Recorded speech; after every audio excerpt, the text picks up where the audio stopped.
Let's help set those lineups for Monday. Up next on Fantasy Baseball Today in 5.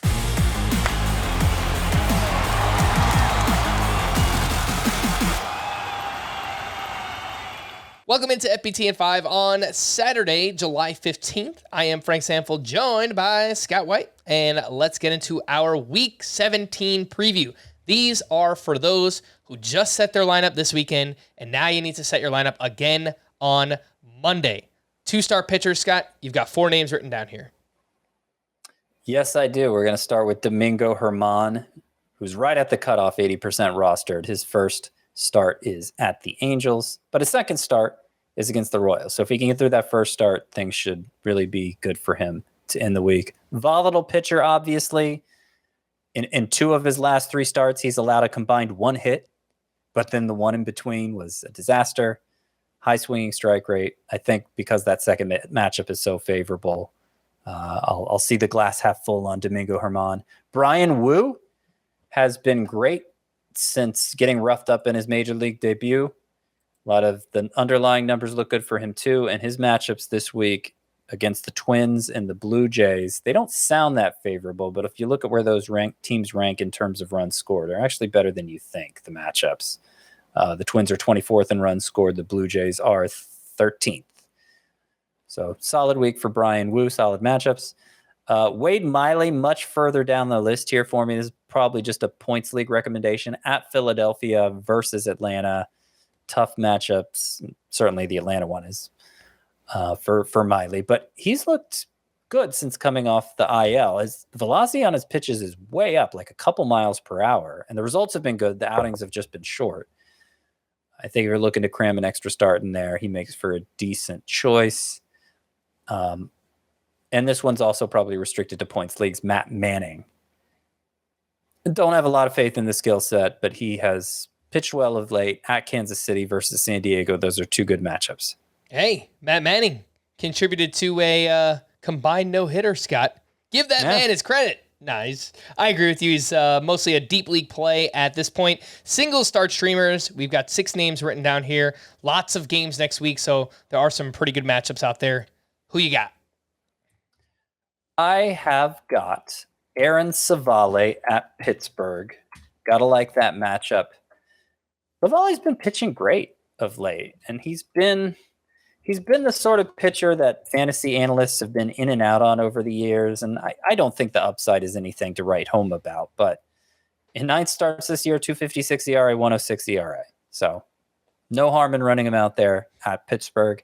Seth Lugo at Detroit. He's coming off back-to-back quality starts for the Padres. JP France at Oakland.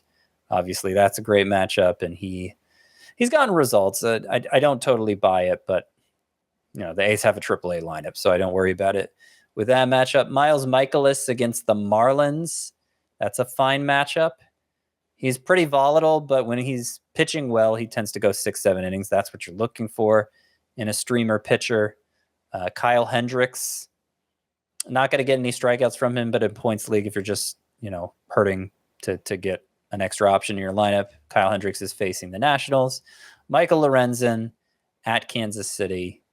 He was an all-star, believe it or not. Not a deserving one, but that matchup at Kansas City for Michael Lorenzen is very favorable.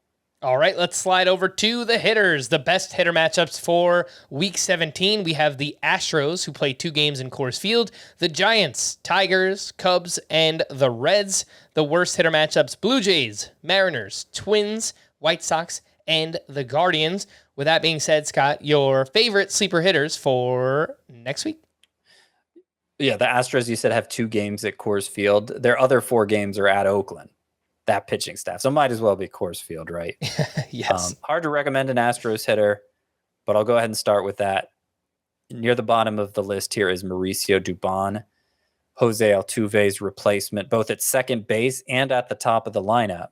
He gets to take advantage of those favorable matchups, which include 5 left-handers in 6 games. And that's notable in Mauricio Dubon's case because he's batting .355 against left-handers this year. No power, no speed, but that lineup spot, the matchups context, I think that makes Dubon worth looking into. Hitters I like even more than Dubon this week. The Reds, you mentioned, have the 5th best matchup. All of their games are at home in that homer-friendly environment.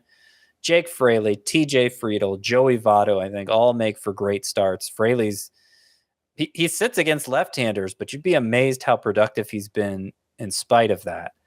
And